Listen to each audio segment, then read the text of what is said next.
This is the book Winchee, Mission Stories of Colin and Melva Winch by S Ross Goldstone.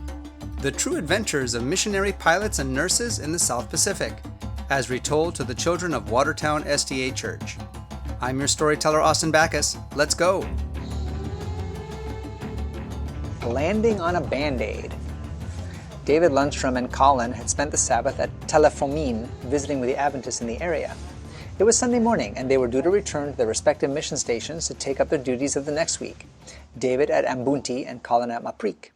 On arrival at the airstrip in preparation for their flight, they found one tire on the Andrew Stewart plane was completely flat. There were no tools on the plane to care for such an emergency, so the men went to the local Public Works Department offices to see if help was available in the forms of tools like patches and a vulcanizer. Unfortunately, no patches were available. New supplies were on back order, but they were able to help with wheel stud sockets. The next call was to the local Kiap, who lent them a screwdriver and a jack. The plane was tilted by men lifting on the wing struts. Chocks were put in place to enable the wheel to be removed. Since it was a split-rim tire, the removal of the tube involved more work than on a one-piece rim. When the tube was removed, the puncture was located, but there seemingly was no means of repair available. Silently, Colin offered a prayer of thanks to God for his protection. Being a practical man, David recalled the time he was clearing land along the banks of the Murchison River in Western Australia, and a tire was punctured in his utility truck. At the time, he successfully temporarily repaired the puncture using Band-Aids. He was confident he could do the same with the aeroplane tire. Carefully, they cleaned the tube with alcohol before sticking two large Band-Aids, one crossed on top of the other, over the hole. After pumping up the tube and submerging it in water, they found it was holding pressure. So it was returned with its tire to the split wheel, the wheel bolts were tightened, lock wired, and the wheel secured to the undercarriage. The tire was pumped up to the correct pressure, which was monitored several times every 5 minutes to satisfy Colin that it was holding the pressure. Then the borrowed tools were returned to their respective owners, and Colin informed David he didn't want to risk two landings on such temporary repairs, so he would land on the Wiriu airstrip just out of Wewak and replace the punctured tube before heading back to Ambunti. Soon they were in the air on their way to Wewak. Not wanting to risk undue pressure on the faulty tire, Colin decided to land the Andrew Stewart on one wheel, only lowering the faulty wheel to the airstrip after touching down. Obviously, this involved a great deal of skill, and for David, the passenger at least, it involved a great deal of tension, but the maneuver was completed successfully, increasing David's already high evaluation of Colin as a pilot. The tube was replaced and they flew on to Ambunti, but the incident remains fixed in David's memory as a day never to be forgotten. The next chapter is entitled Foot Slogging Among the Cuckoos. It was 1968, and the Winch family was located at Kainantu. The Malcolm Abbott was Colin's pride and joy, but Colin had other aspects of missionary outreach on his mind. He was planning another 16-day patrol to the villages in the Cuckoo Mountains. Welfare bags had been dropped in the area, and Colin had completed a previous patrol in the area with Hugh Dickens, so the villagers had some prior knowledge of this strange white man whose road was in the sky. Colin knew that Tony Voigt, an agriculturalist from Australia, was working at Kabiufa, and invited him to join the patrol. With some reluctance, Tony was given permission and gladly accepted the opportunity to see for himself these small but feared cuckoo warriors. Only bare necessities could be taken, as they would be scrambling up and down slippery mountain trails and crossing raging streams by means of native-built bridges. Each man had a blow-up mattress, a plate, a spoon, and a small wash bowl big enough to hold a half-gallon of water. National carriers would carry the all-important picture roll, as well as a hand grinder that had been made into a generator for showing film strips.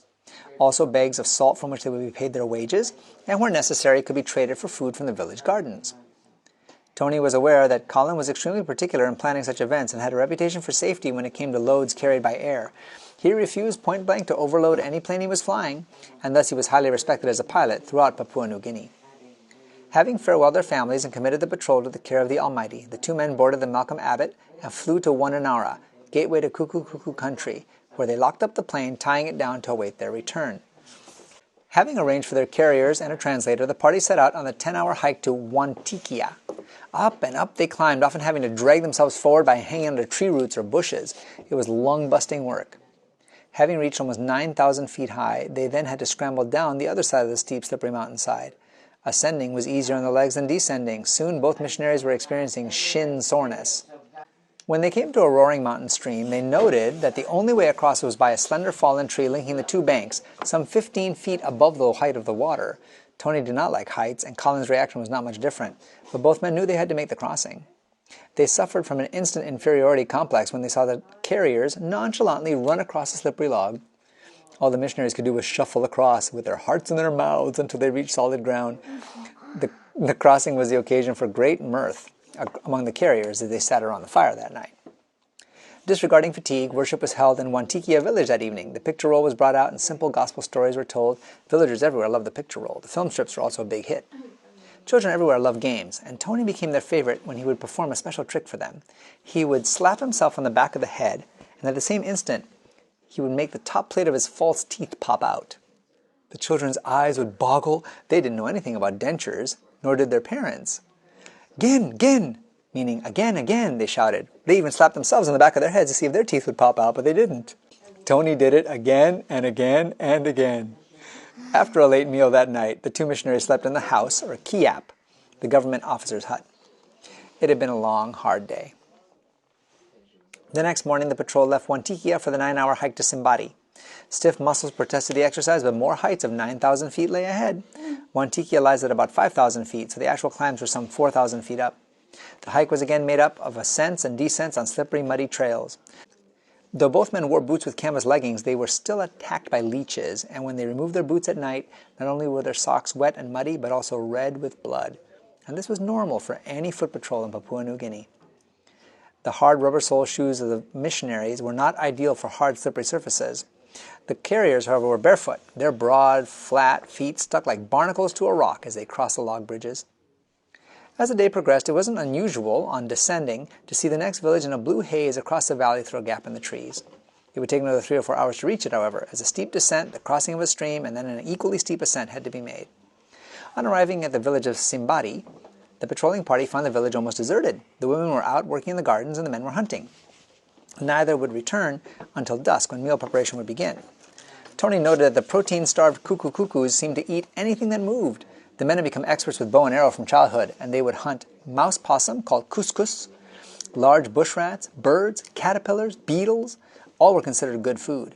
The women had brought cow, sweet potatoes, taro, and kumu, a green leafy vegetable, somewhat similar to spinach from the garden. Tony noted that the men would dip the mouse possums in the flames, singeing off the fur, and then gnaw on the almost raw flesh. Though pigs were plentiful, they were only killed and eaten on ceremonial occasions. The missionaries had brought packets of dried soup with them, so they would trade salt for sweet potatoes, but they would pass on the caterpillars. It wasn't restaurant-level cuisine, but it would fill their empty bellies. Worship was held once more, and again there was rapt attention as the plan of salvation was told, illustrated by the picture roll and the film strips. It was thrilling to see the changes made in the lives of these former cannibals. Its hearts were surrendered to the Lord Jesus, immediate changes were made in individual lives, and shame was expressed for their cannibalistic past. Again, Tony made friends with the children by popping his teeth out. Even some of the adults stood by in wonderment, trying to replicate the act without success. To them it was woken puri, meaning powerful magic. A welcome sleep ended the day. Each day, Colin and Tony debriefed the previous day's activity and planned the day ahead. On the third day, the plan was to tramp from Simbari to Missionary, a hike of about 7 hours over rugged mountainous country with heights of up to 9,800 feet. At these high altitudes, breathing became labored and one needs to take occasional rests. Fortunately, both men were somewhat acclimatized in that their own homes were located at 5,000 feet. Nevertheless, climbing in the existing conditions was gut-wrenching. Rain was a constant factor in the highlands of Papua New Guinea. Consequently, the trails were always muddy and slippery. This was yet another day of ascents, log bridges over thundering mountain streams, and descents, each activity repeated a number of times. Tony developed a deep respect for the carriers, who took it all in stride as if it were a daily happening. The evening in Missionary followed the same pattern as in the previous villages. Again, the picture roll attracted the villagers as Colin, through the interpreter, telling the gospel story. Colin has always been known as a master storyteller, and his ability to hold an audience of cuckoo villagers was a real eye-opener to Tony. In one village, they met an Afro-American and a white man, translators representing the new tribe's mission, who had dedicated 2 years of their lives to living with the cuckoo tribesmen. Any meeting between people of the same language is always a highlight to be looked forward to in the remote vastness of this land. Their dedication left a lasting impression on Colin and Tony.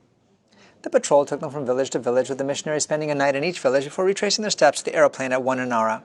The ascents became descents, and the descents became ascents as they tramped their way homeward. Glad to be home, they thanked the Lord for his protection and care, asking for a blessing on each village in which they had ministered. For Tony, the whole experience had been eye-opening. As he reevaluated what was important in his life, material things lost much of their glamour. He returned to his post of duty, thanking the Lord for the privilege of what he had witnessed. Be sure to tune in next time for more stories from the book Winchee by S Ross Goldstone, which is available at the Adventist Book Center. And meanwhile, check out these videos and others on my channel, with many more mission stories and Bible skits for kids and adults. God bless you.